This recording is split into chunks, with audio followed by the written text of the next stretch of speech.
given asked in earlier part of the case, because it is a case of diabetic or hypertensive retinopathy. So if you want to get clue, so then you will have to ask these questions earlier. After that, the family history of any eye problem. I've already told you that Leber's hereditary optic atrophy and mitochondrial disorders like retinitis pigmentosa, they run in the family. Also, Friedreich ataxia. So these three conditions you will have to ask about regarding family history. After that comes your drugs. Any drugs you have taken currently, or any drug you have stopped previously, or any dose change of any medication. Here, your isoniazid, ethambutol, mainly ethambutol, but also isoniazid. These drugs are associated with retrobulbar neuritis, and also some chemotherapeutic medications like your vincristine, cisplatin. These medication are also associated with your optic nerve damage, and some anti-epileptic drugs, they can cause nystagmus. Okay, like phenytoin, topiramate, carbamazepine, they cause nystagmus and diplopia. So if the patient has epilepsy, always take complete drug history. What are the medication they are taking? Okay. And regarding social history, your smoking and alcohol and exposure to lead and carbon dioxide, these are also important if the patient have any vision problem. And never ever forget about the driving in case of vision loss. It will lose pretty good marks if you miss the driving portion. Okay, so you need to encounter that if the patient is driving or not. So that's how you need to approach regarding the vision problem. It is in my basis preparation, I found in initial stages I found endoscopy very difficult, but you have to see the fundus in dilated pupil initially. In your initial stage, you will have to see the dilated fundus after giving drop. But whenever you are a polished candidate, you can see even without any drops. Okay, and don't get upset if you don't find any findings in the initial part of your preparation. With time, eventually, you will be able to examine the fundus properly. Uh, in some cases, we have seen 5 to 6 laser photocoagulated cases for the diabetic neuropathy. Okay, so you can directly ask the patient that is there any procedure done in your eyes. Suppose if the case of vision problem is due to diabetes, and you have found out that this is a proliferative diabetic retinopathy or something like that, but you are confused that this is laser mark or not, this is laser photocoagulation done or not, then smartly ask the surrogate that is there any procedure done in your eye that will help you. Okay, if you can't the laser photocoagulation mark, but if you see cases in BSMMA or Dhaka Medical College, you will get even many cases in where the fundas are photocoagulated. Okay, and retinitis pigmentosa also. After entering into the fundus, you will see the findings, the blackish spots. It is a very pathognomic fundus, and if you have once seen the fundus, then you will never miss it. So the fundoscopy is all about practice, but regarding the COVID situation, you can find it difficult to get too close to the patient. But when the situation, if uh, it improves, then maybe you can go for the fundus examination of the patient. Assalamu alaikum. Before that, you can Is my voice for fundus. clear? Okay, thank you, Dr. Rahman, for letting me know. Um, let's start then. And we've got two station 5 cases today. And if there is time, you are going to discuss as well station 3-1. Okay, so the first case I have been asked by Dr. Tashnuva. Dr. Tashnuva, are you here? Assalamualaikum, ma'am. Yes, I'm here. Yes, that's So, ma'am, great. my, Yes. my voice is clear. Yes, it's clear, Dr. Tashnuva. Dr. Tashnuva, you've got 2 minutes to prepare your thoughts, and this is your case and go. Alright. Ma'am, I don't know why I'm hearing my voice echo, and I'm There is no echo here. You may find like another device. Are you using two devices? no, ma'am, only one device. Okay, try then to stop the speaker. Okay. Okay, so you've got 2 minutes and go.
Okay, time up. Are you ready? Yes. Okay, and go. Hello, I'm Dr. Anjum, one of the doctor of this clinic today. Am I talking to Mr. Adam William, 40 years old? Yes, I am, doctor. So, Mr. Adam, now I'm going to ask you a couple of questions, then I've been asked to examine you. So, tell me what brought you here today? Well, doctor, I have been experiencing dropping of my eyelid, and this is something like making me feel strange. This is really annoying me, doctor, whenever I'm looking to the mirror. Right. I'm sorry about that. I'll try my best to figure it out. So, Mr. Adam, before proceed, may I have a look of you? Yes, sure, doctor. So, I can see you have got some droopy of your eyelid in your right eye. So, can you tell me when did it start? Well, doctor, I believe since 2 days now. 2 days. And was it sudden or gradually? No, it's all of sudden, doctor. Okay. And is it constant or any specific time of the day when you have got this droopy eyelid more? No, it's almost there, doctor. Oh. And any problem with your sight, like any pain or any redness? No. Right. And do you feel pain while during movement of your eye? No, not really, doctor. And do you see things double? No, doctor. All right. And have you noticed any change in the sweating in your arm, face, or neck? No, doctor. Right. And have you got any trauma to head, neck? Yes, doctor, I've sustained the trauma. I was playing rugby days ago, and I've got a trauma, which is something almost usually happened within rugby playing, doctor. Right. And may I know why you have got this trauma? Sorry? In which part of your neck you have got trauma?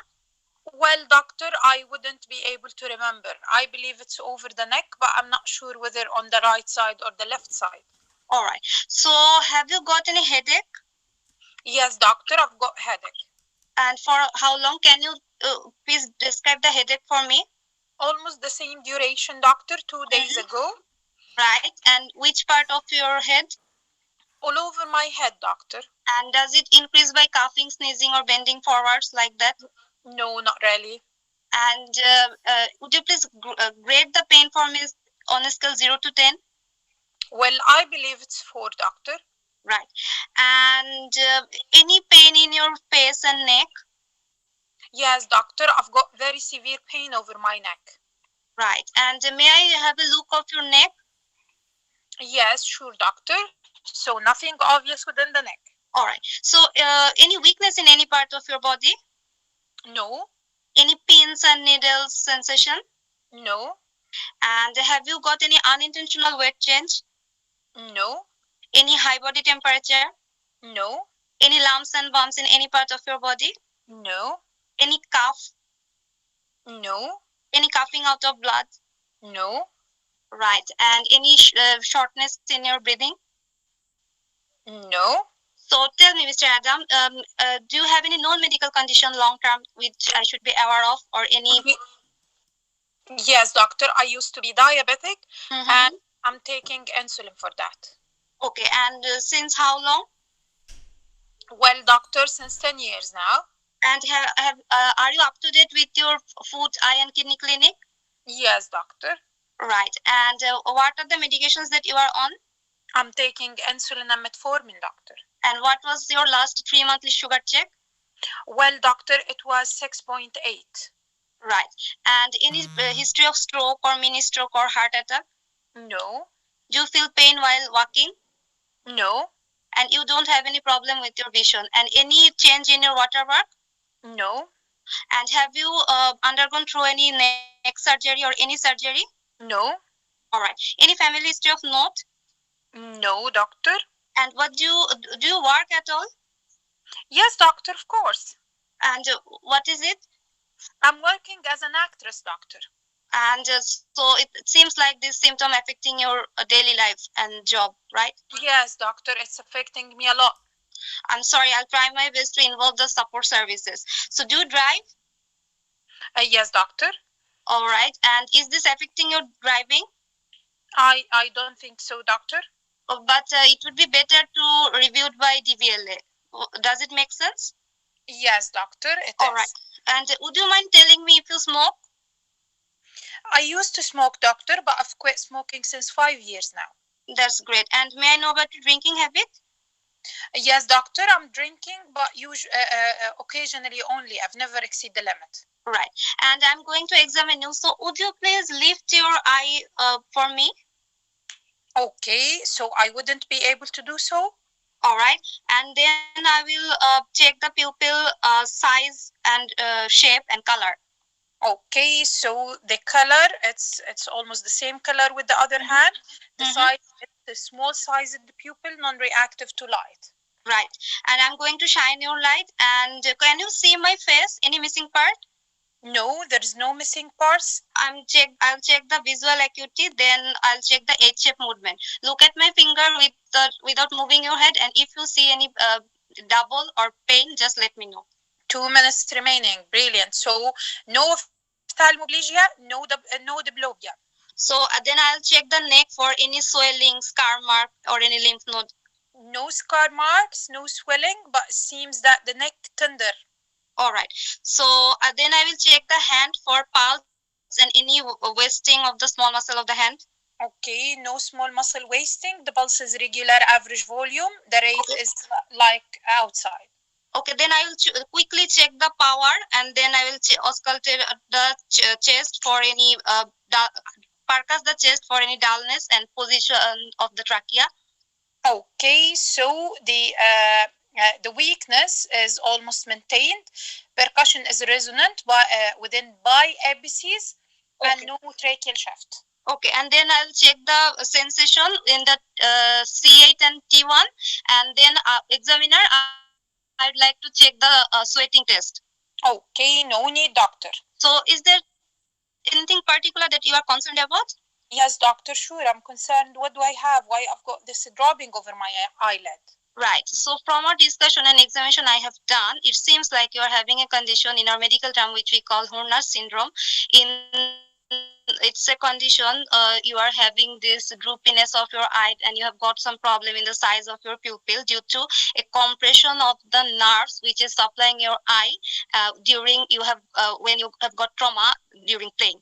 But what we can do for you, we will involve the eye specialist and we will run some tests to confirm our diagnosis. Then we will be a better position to help you out. And do you have any other concern? No, doctor, I'm fine. Thank you. Thank you. 4 seconds left. Okay, time up. Okay, so doctor, what's your differential diagnosis for this case?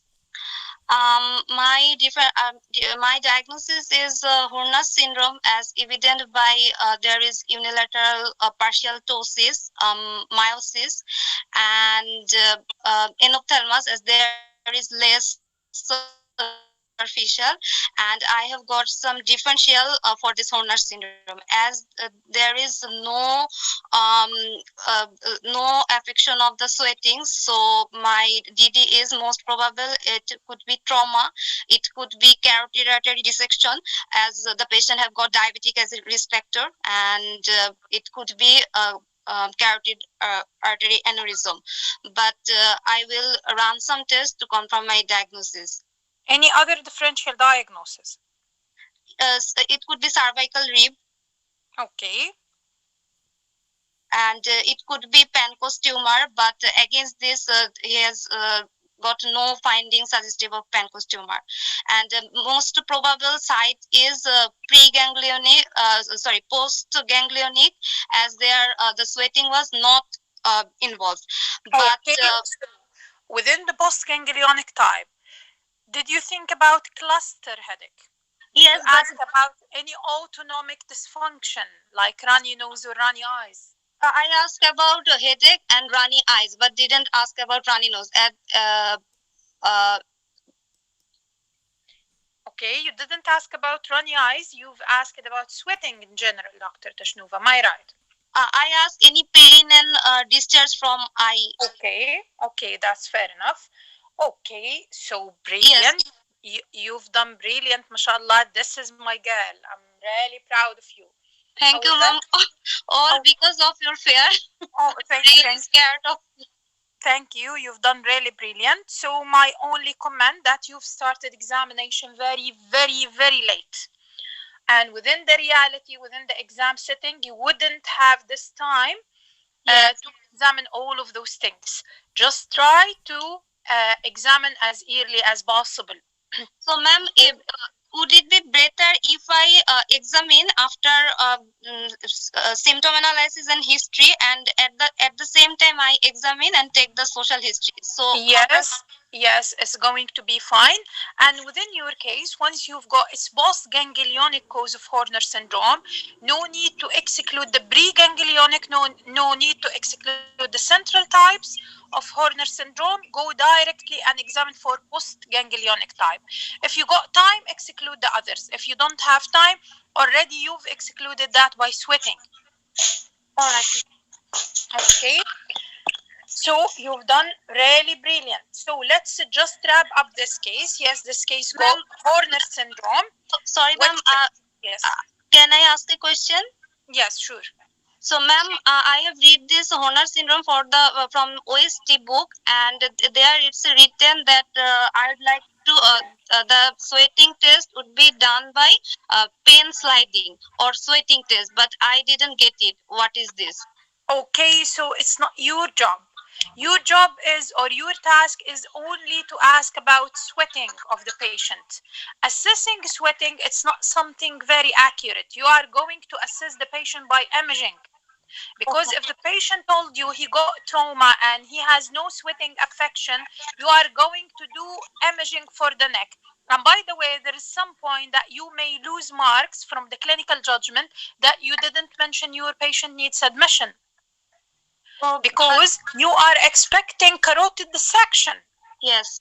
This is something very serious in such case. So within your case or within any case of Horner syndrome, if you are expecting post-ganglionic, you are going to go for the imaging for that.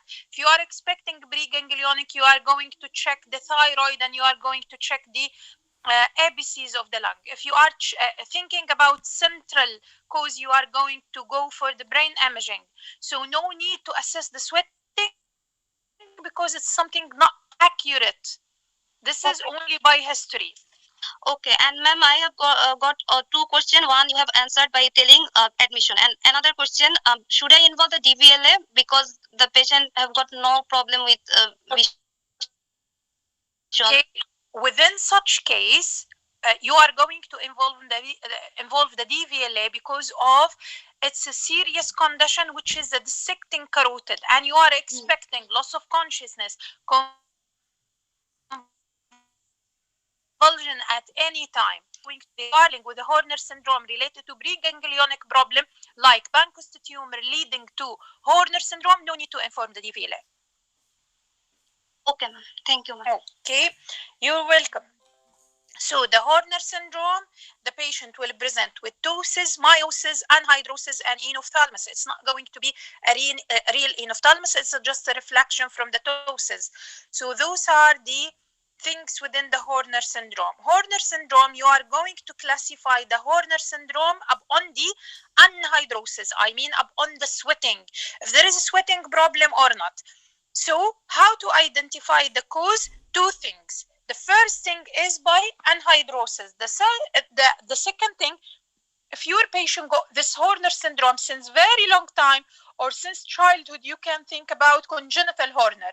Congenital Horner almost always associated with heterochromia. So the iris color is going to be different from one eye to the other.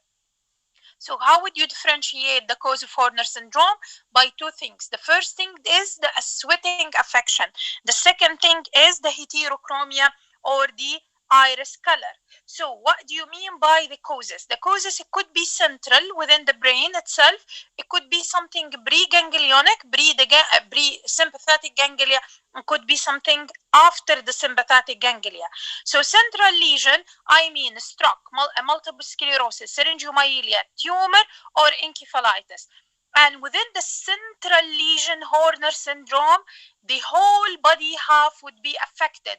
Like the patient's face, the patient's arm and trunk would be affected with loss of sweating.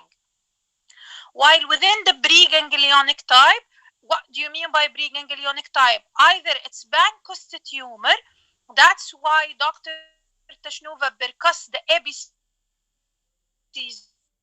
of the lungs, and it could be trauma or cervical rib. All within the preganglionic type, you would be able to face loss of sweating over the face only while the trunk is spared. Within the postganglionic type, it sees.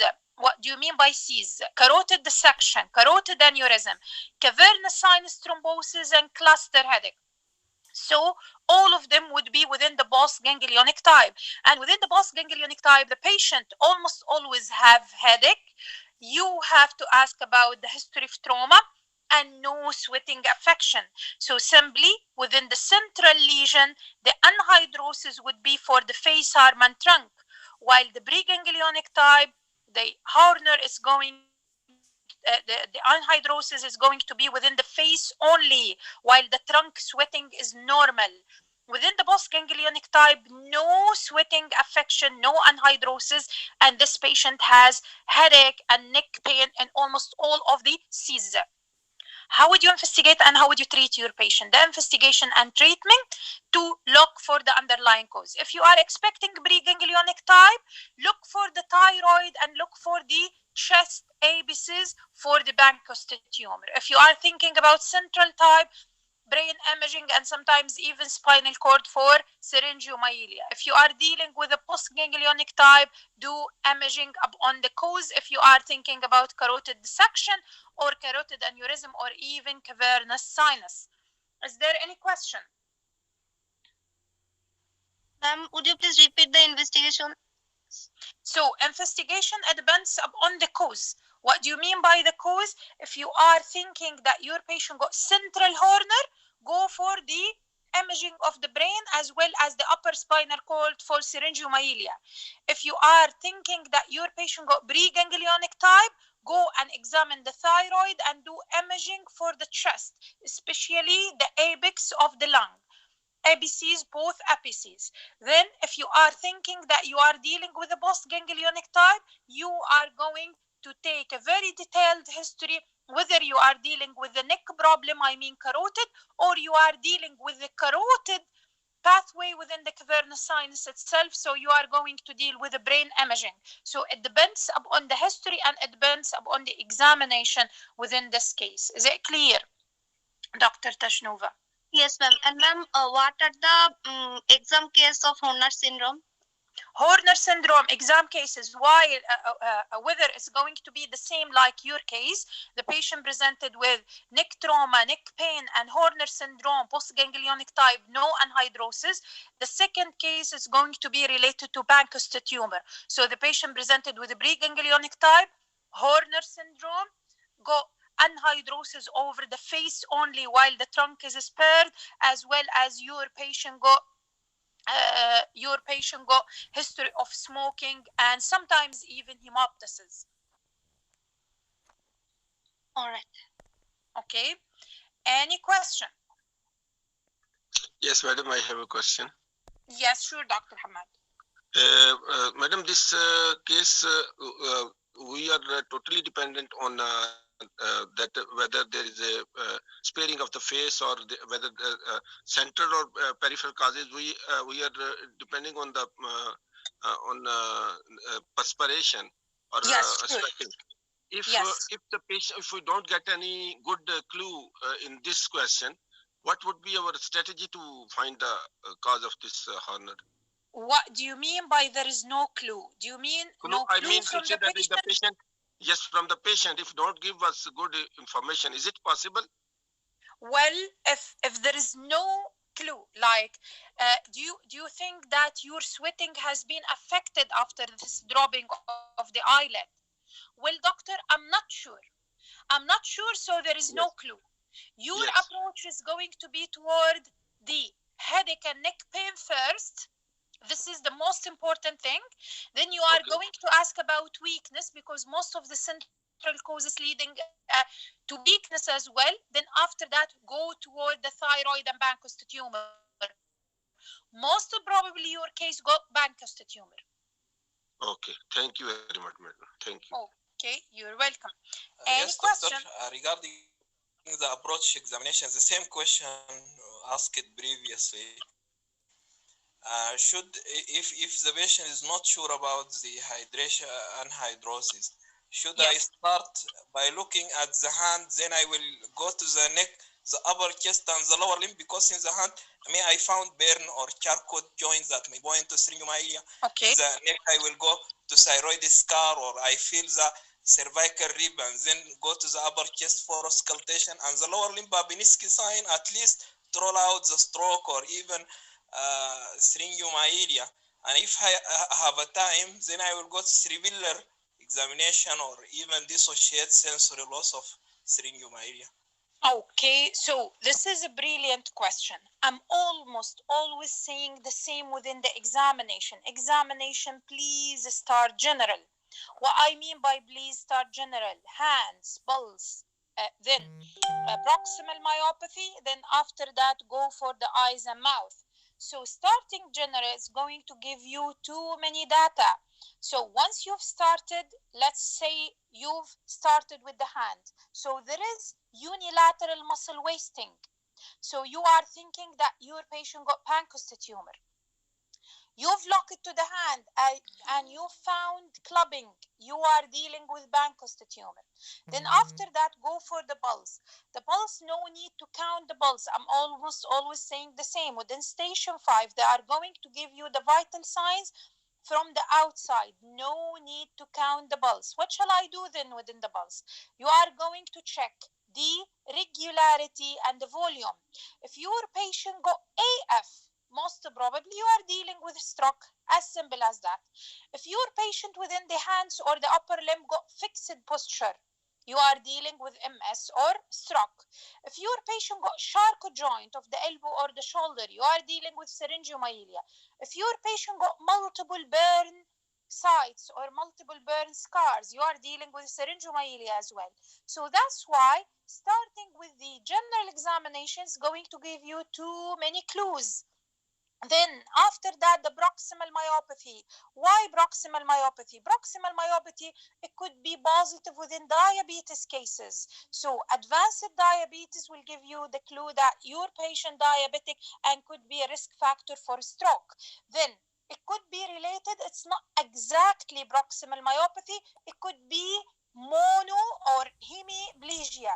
So hemiplegia, what do you mean? That when you are going to check the proximal myopathy, the patient wouldn't be able to do this action, so your patient got unilateral weakness. After that, go for the eyes, and within the eyes, check the pallor and jaundice. Why the pallor? Because sometimes you are dealing with cancer. After that, go for the mouth for any clue within the mouth. Well, I've finished all of those things. I'm going to do the target examination. What's my target examination within Horner? Check the eye, the light reflex, and H-shaped movement. Just to be sure that there is no diplopia, no ophthalmoplegia. I've finished all of those things. I've got a general clue, Dr. Abu Ubaida. Whether I'm dealing with something, upper motor neuron lesion, so go and check Babinski or Hoffman. Whether I'm dealing with something related to unilateral muscle wasting as well as clubbing, so I'm dealing most probably with Bankus tumor, go and percuss the chest. Please do not auscultate the chest. Percuss first, because the auscultation will not give you too many clues within the Bankus tumor. While the percussion, you would be able to find dull percussion, most probably because you are dealing with mass. Why, doctor? It's not cavity, because the cavity will never compress the sympathetic chain.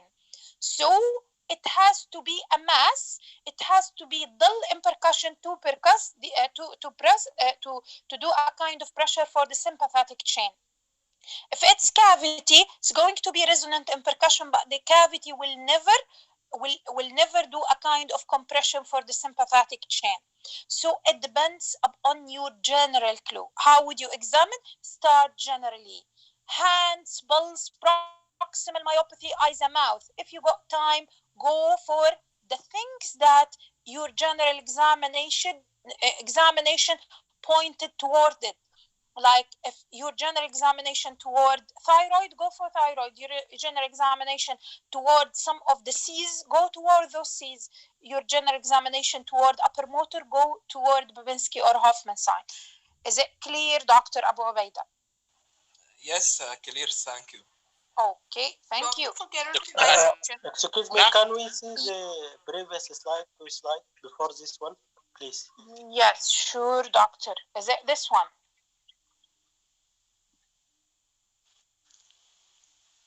And the one after this, please. Okay. Doctor, for this Yes. case where we're suspecting aneurysm or dissection, what else can we examine besides carotid bruit? Anything else that we can see? Nothing apart from the general examination and eye examination, Dr. Kumar. Okay, thank you. You're welcome. Dr. Yes, Ala, Dr. Ismail. Dr. Ala, Yes, Dr. Ismail, yes. for cervical ribs, any examination? For what? For cervical rib.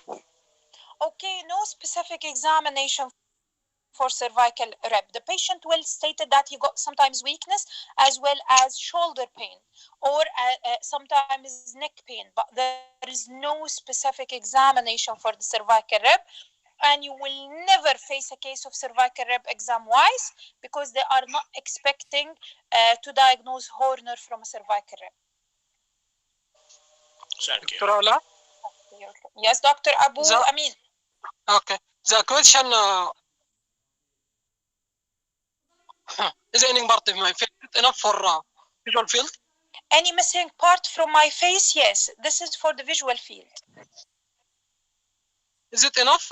Because the field is bigger than this, I think. No, of course, it's not enough.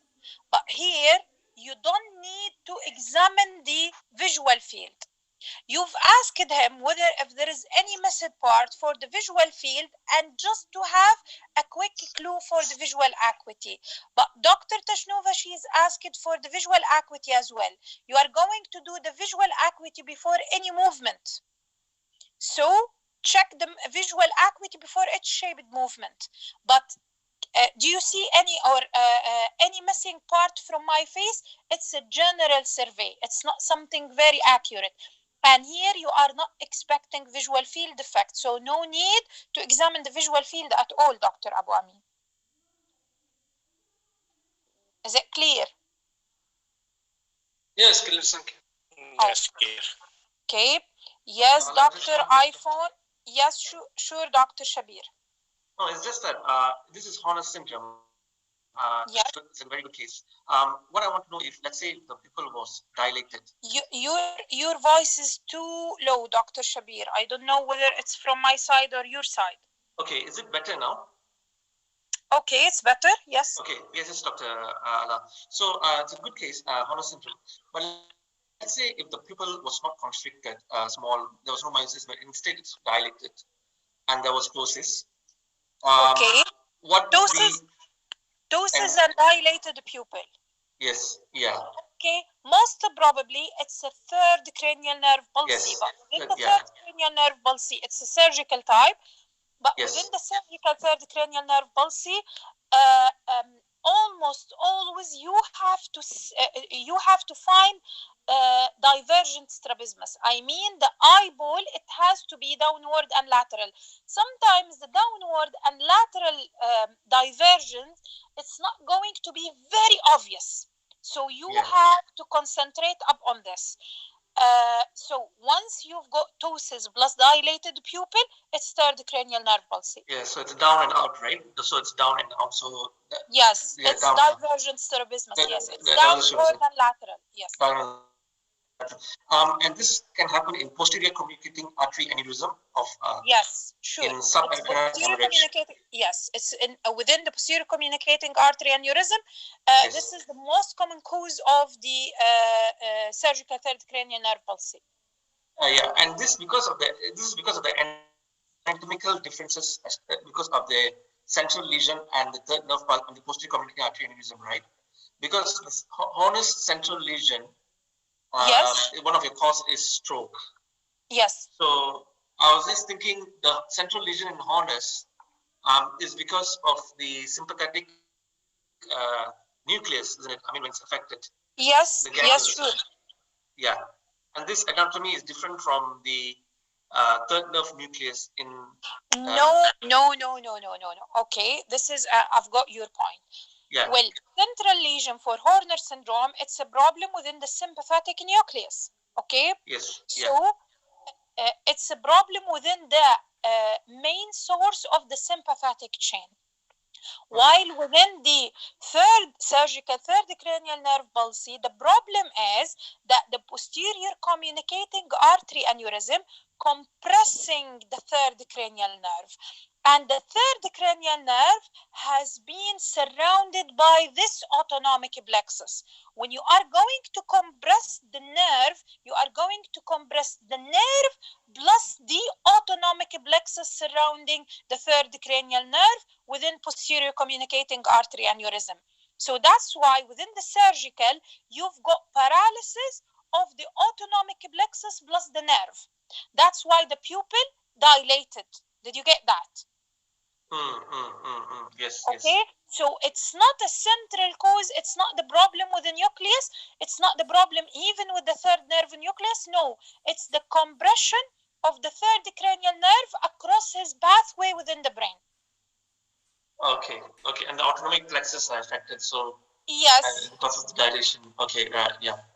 All right. Okay, thanks. Thank you. Okay, thank you. Any other questions? Dr. Allah, what type of autonomics are compressed? Because both are Parasympathetic or sympathetic in the shared cranial nerve? Shared cranial nerve. Hello?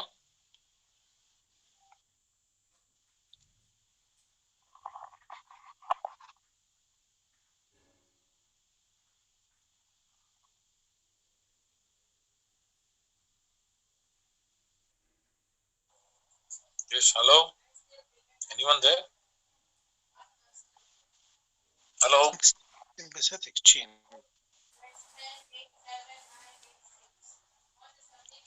So shall we do the general examination step by step and then go over target examination? Actually, I think there's a problem with Dr. Ala's she is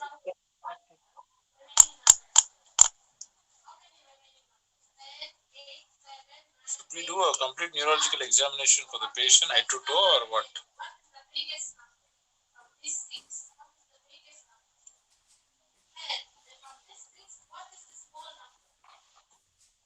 No sound, madam.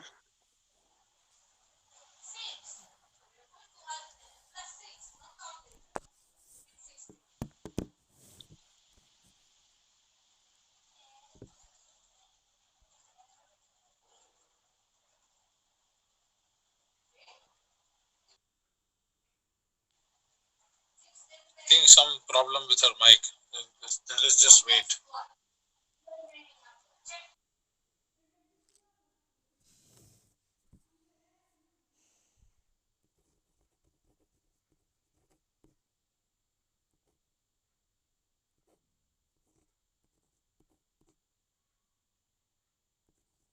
My voice clear now. I'm really sorry. I've got some disconnection.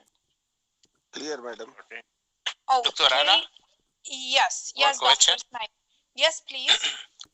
Why in Horner syndrome there is pupil constriction and in surgical shared cranial nerve there is dilatation? Both they are affecting the autonomic nervous system. Yes. Brilliant question. This is a physiology question, Dr. Ismail. Horner syndrome, the problem is with the sympathetic chain. While within the third cranial nerve is surrounded by parasympathetic nerves. So when you are going to compress the parasympathetic, so this is the autonomic plexus. Autonomic plexus means it could be parasympathetic, could be sympathetic. While within the physiology, the third cranial nerve surrounded by parasympathetic, and the Horner, it's a problem with the sympathetic chain. Thank you. I understand. Okay. Okay. Any question? Should we do a complete neurological examination for this patient, ma'am, or just targeted examination only? Nothing called complete neurological examination in station 5. Okay, so what you are looking for the presenting complaint. The presenting complaint is the ptosis. Go and examine the eyes. And the most important thing is the eye movement, just to make sure that this ptosis, it's not related to third cranial nerve. Okay, so this is the main thing. If you got time, the most important thing within the neurological examination is to assess the upper motor neuron lesion signs. What do you mean? Mainly Babinski or Hoffman sign. Okay, ma'am. Thank you so much. Okay, thank you. I'm going to receive one more question for the next case.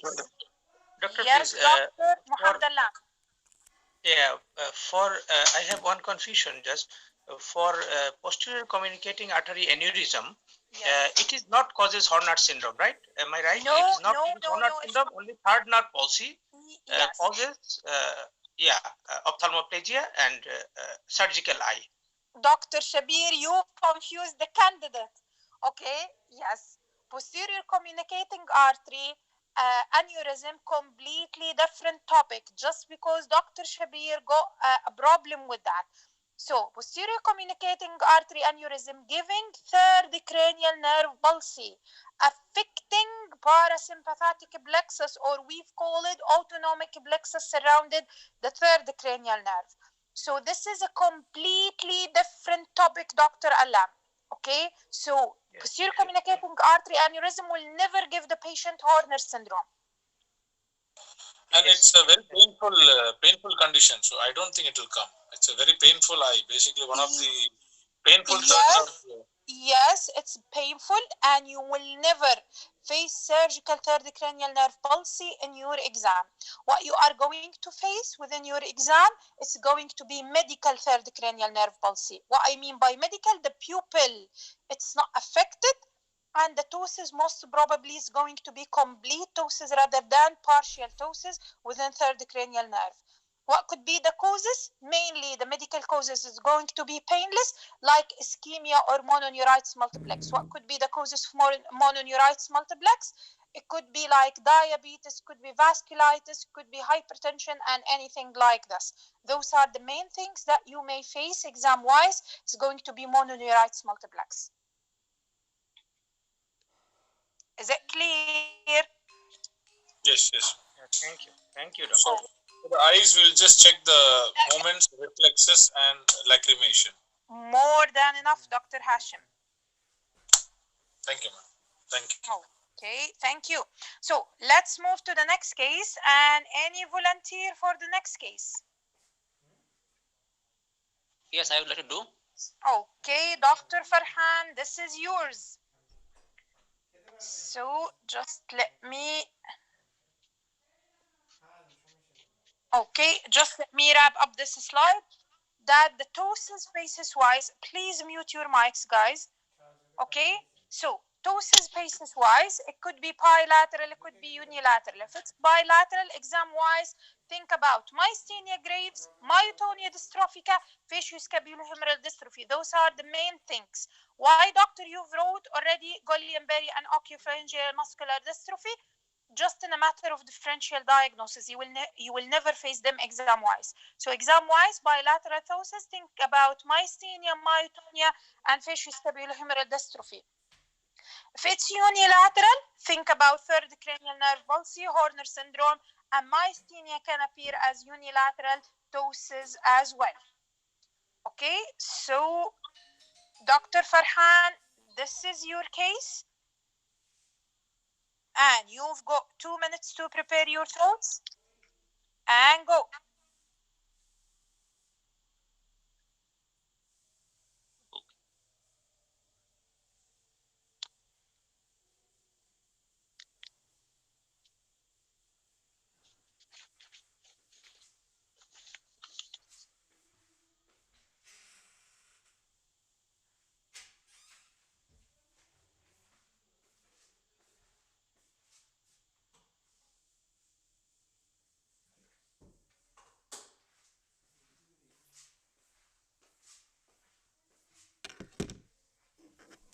قاعد اشتغل ما في يا بنت اسكتي في السيتنج يا ما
Okay, time up. Are you ready?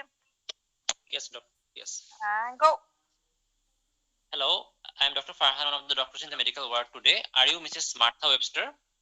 Yes, I am, doctor. Okay. Mrs. Martha, may I confirm your age, please? 33 years old? Yes, I am, doctor. Okay. So, Mrs. Martha, I am here today to talk to you about your health condition and examine you. Is that all right? Yes, sure, doctor. That's fine.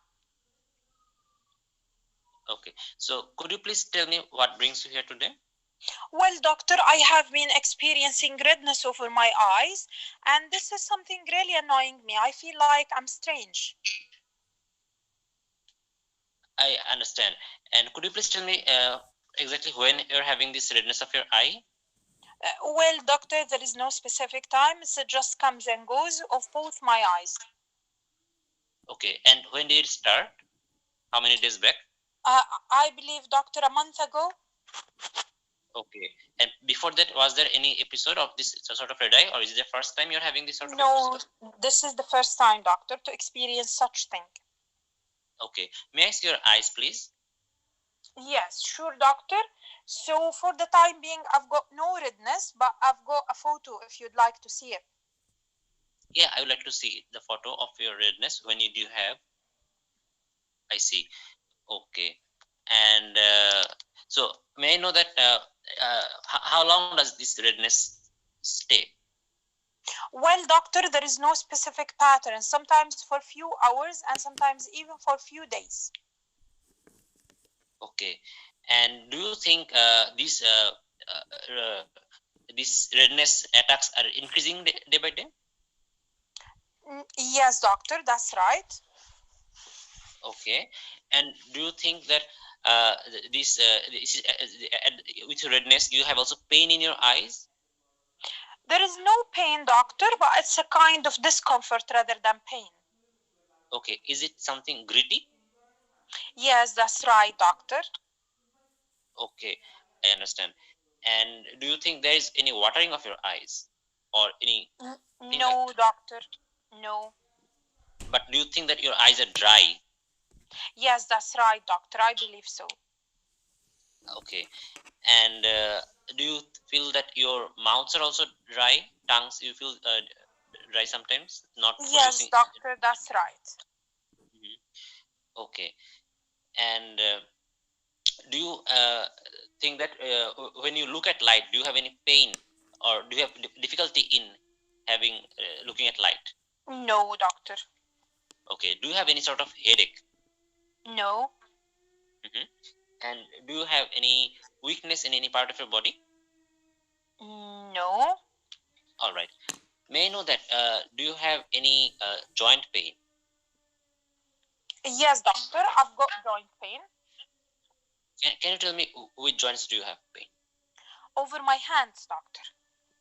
And for how long have you been having this pain? Well, doctor, for the past year. And do you think that there is a morning jamming? No. And do you think that these joint pains are in any other part of it, like your knees or ankles or anywhere? No, no, doctor. Okay. Do you have rashes in any part of your body? No. Any mouth sore? No. Do you have any swelling in your neck? I'd like to talk to you and also examine at the same time. Is that okay? Yes, sure, doctor. I would like to check your I would like to check your eyes first to see anything present or not. Okay, nothing. And the eyes just in front of you. Okay, I can see it's normal. And I would like to check your parotid glands. I would like to check beside your ears. Is there any gland swelling or not? Okay, so there is right side parotid swelling. Okay, I would like to check your tongue. Is it dehydrated or the look of the tongue? Yes, there is dry mucous membranes. Okay, I would like to check your cervical glands to see any lymphadenopathy present or not. Okay, yes, there is supraclavicular lymph node. Okay, and I would like to check your hands to see any redness or any, since it's a joint pain, I have to see any deformity, any skin tightening, any rashes or anything like that.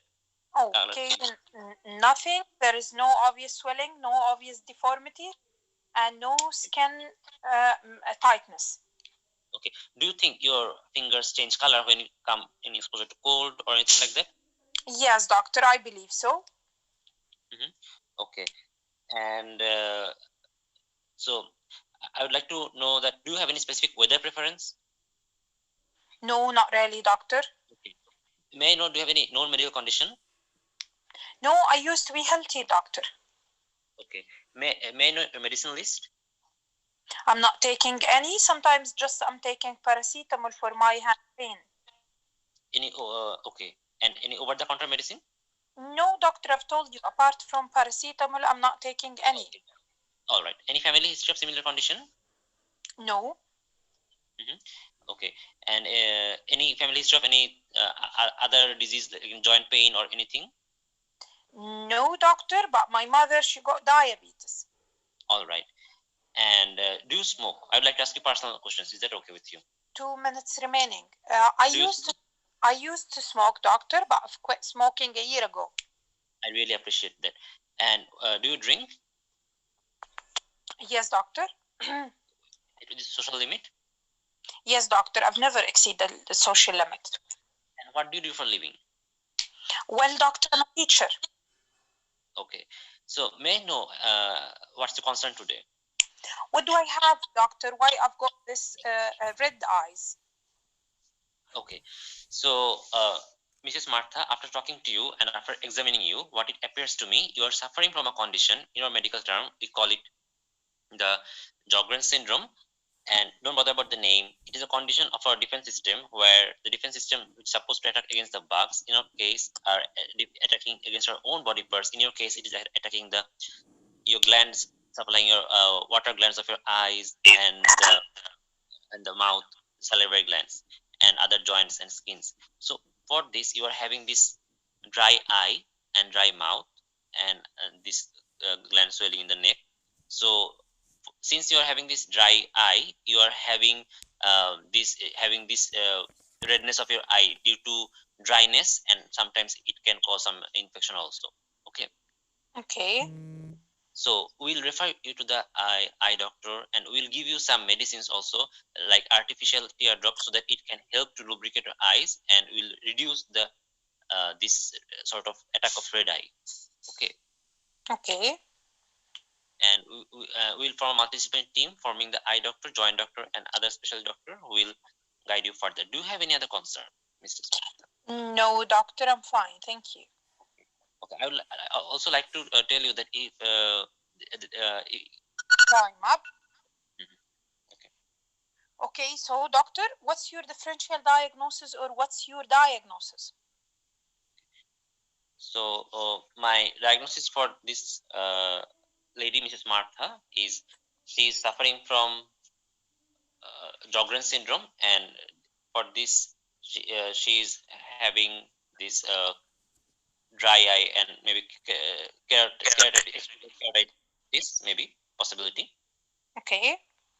And other differentials could be she's having any other sort of vasculitis associated with uveitis, but unlikely since she has no history of eye pain or any photophobia. Okay. Okay, fair enough. So anything you would like to add within this case? How would you investigate your patient? Okay. So rheumatoid arthritis. Yes, SLE and rheumatoid arthritis also are possibilities. Okay, so please, Dr. Hashim, we are going to discuss the case at the end. So would you please don't interrupt the candidate, if you don't mind? Sorry. Okay. So, Dr. Farhan, continue, please. How would you investigate your patient? Okay. So I would like to check the whether the eyes are dry or not. I'd like to do some tests, like the Screamer's test, to see whether she's having dry eye, the extent of having dry eye, and to confirm the diagnosis, I might need biopsy from the lip or the glands to see. What you are expecting after biopsy? I'm expecting lymphocytic infiltration of the. Oh. Okay, lymphocytic infiltration. Fair enough. So we've got something. And I would like to do some laboratory investigations. Okay. That's supposed to, that is Rho antibody, anti-La antibody, which suggests that it might be a Sjogren's syndrome. Okay, Dr. Farhan, we've previously agreed upon something called SEAS within Station 5. Do you still remember those C's? Yes. Okay, the first C is to confirm your diagnosis. So we've got 5 C's. The first thing is to confirm your diagnosis. You've tried to confirm the dryness by asking her about dryness in the eyes, dryness in the mouth, any other dryness that you have to ask about it. So dry vagina as well. So any dyspareunia or any dryness of the vagina, yes. So you've got 3 dryness: dry eye, dry mouth, and dry vagina. Those are the mucous membranes that you have to ask about them. Okay? So the second C is to look for the cause. Simply the cause here, it's an autoimmune cause. Then the third C is for the coincided disorders. Within your situation, the coincided disorder, you have to exclude the mixed connective tissue disease. You've tried to examine the skin for the tightness. You've tried to ask about the other symptoms of SLE. You've asked me about the skin rash, but you didn't ask about the skin rash on exposed to sun. You didn't ask about hair loss. So you didn't ask about frothiness of the urine. So those are the things that you've missed within your mixed connective tissue disease analysis. You've asked about Raynaud's phenomena, which could be associated with Sjogren isolated or mixed connective tissue disease. So you have to keep in mind mixed connective tissue disease. Our fourth C, which is the most important C here, which is the C for complication. Yes. What could be the complication of Sjogren syndrome? The lymphoma could be complication. Lymphoma. So your patient, you are expecting lymphoma. She got unilateral parotid swelling, which is very obvious here that she got unilateral parotid swelling, which is within the right side. Your patient got cervical lymph nodes. Did you ask her about fever? No, I remember at last, but that's why I forgot. Okay, so you've missed fever, you've missed weight changes, loss. You've missed appetite changes, and you've missed the sweating. So you've missed all of those things within the lymphoma. And again, because you didn't examine systematically, you've examined the hands, you didn't go for the eyes for pallor. Your patient got pallor. Okay, so you've missed the complication. So our C's confirm. Then the second thing is look for the cause, if there's any cause or triggers. Then coincide the disorders, which is the association. Then complication, and within this case, the complication, it's lymphoma. And the last thing, what's your concern? So mentioning that your patient got Sjogren syndrome without mentioning it's complicated by lymphoma, you've missed the case. Okay? So generally, you've done very good. So red eye ptosis wise, forgot about scleritis and episcleritis, please. Scleritis, the patient got severe pain. You will never face scleritis ptosis wise. Episcleritis, most probably they are already rheumatoid arthritis cases and started on immune suppressant, and the patient will never presented with episcleritis for examination ever. So red eyes basis wise, is it uveitis? Well, doctor, uveitis is painful as well, but you may face uveitis cases wise, and it happened. Or the patient will just bring a photo of his previous red eye. So is it uveitis or is it dryness? If it's uveitis basis wise, think about Bahjat ankylosing arthritis syndrome.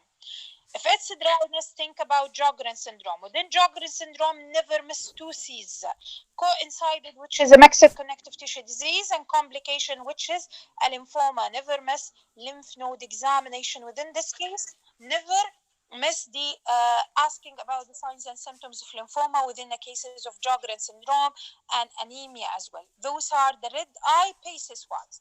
Well, doctor, still there is a scleritis and episcleritis, I know. But my differential ptosis wise, scleritis and episcleritis never appeared previously in ptosis.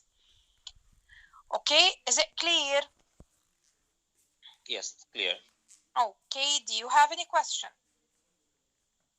No. No. Okay. I'd like to ask detail about the gastro history also, including. Sorry?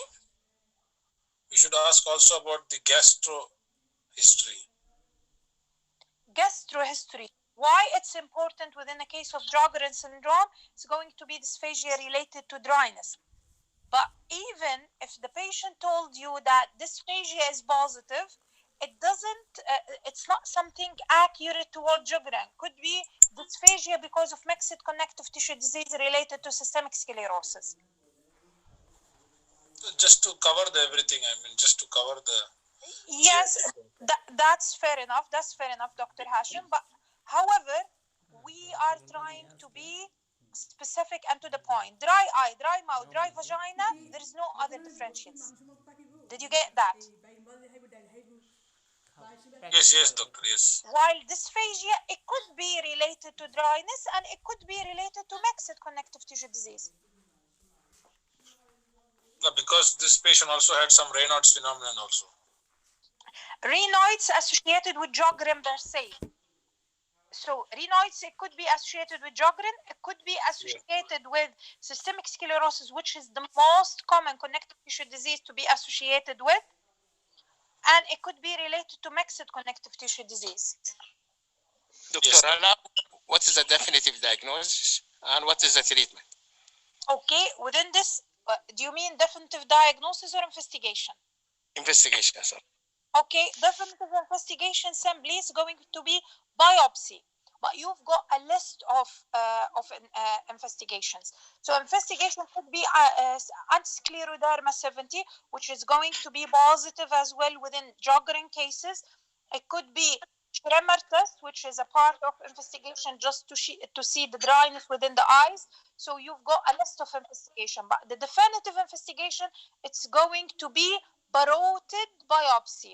The parotid biopsy, you are expecting lymphocytic infiltration. This is the definitive diagnosis for Sjogren syndrome plus clinical history.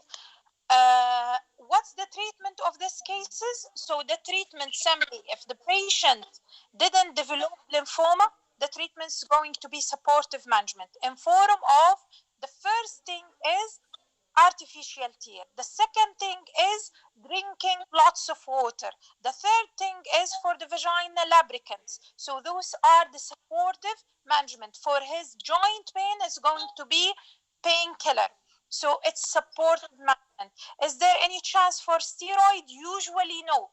Usually no. Unless it's associated with other things. Then you are going to manage Raynaud's as the management of Raynaud's by avoid smoking, avoid beta blocker, wearing stocks for or warming the hands, and you may use the vasodilators like ibuprostanol, like what else, sildenafil, and so on.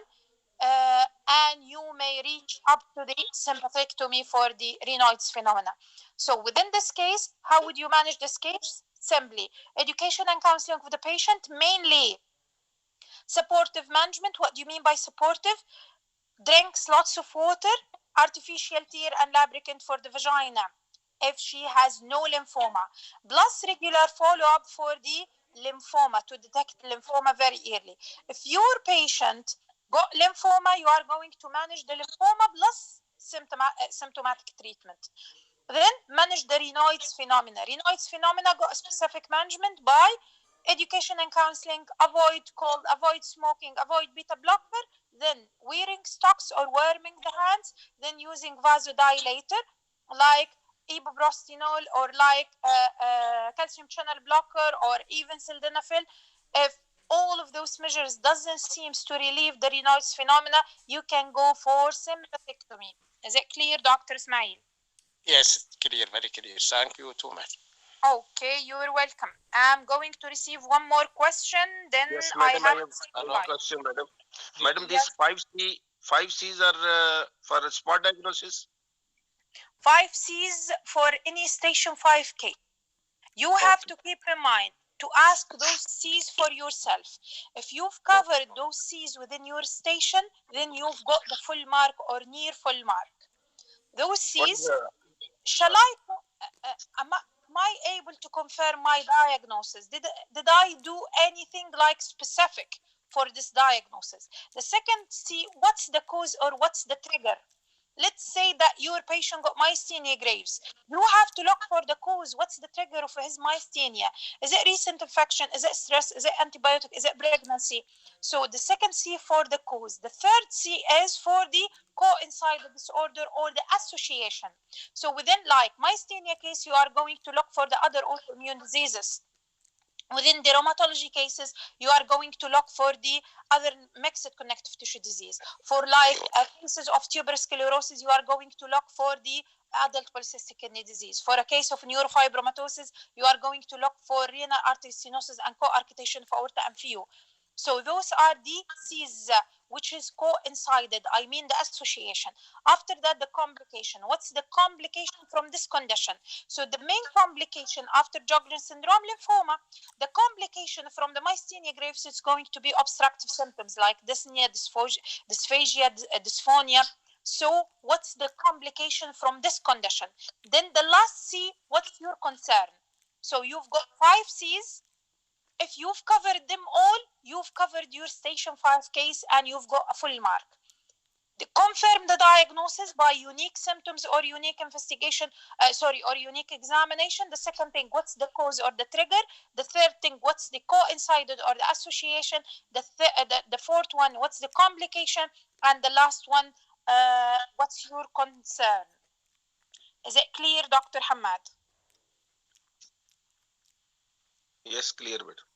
Okay. Doctor, you told third C coincides or association. Disorders, yes. It is same like comorbidities or comorbidities are separate. No, it's not. Comorbidities mean the past medical history. It's not comorbidities. So you are dealing with the complication from this problem. Okay, doctor. Thank you. Oh, okay. So, thank you for today's session. You were brilliant, guys. Thank you for the participant, Dr. Tashnova and Dr. Farhan. You've done great. Okay, so see you next Monday, inshallah. Be safe and study smart. Never study hard. And be safe. Assalamu alaikum. Thank you, Alex. Thank you, ma'am. Assalamu alaikum. Thank you. Thank you.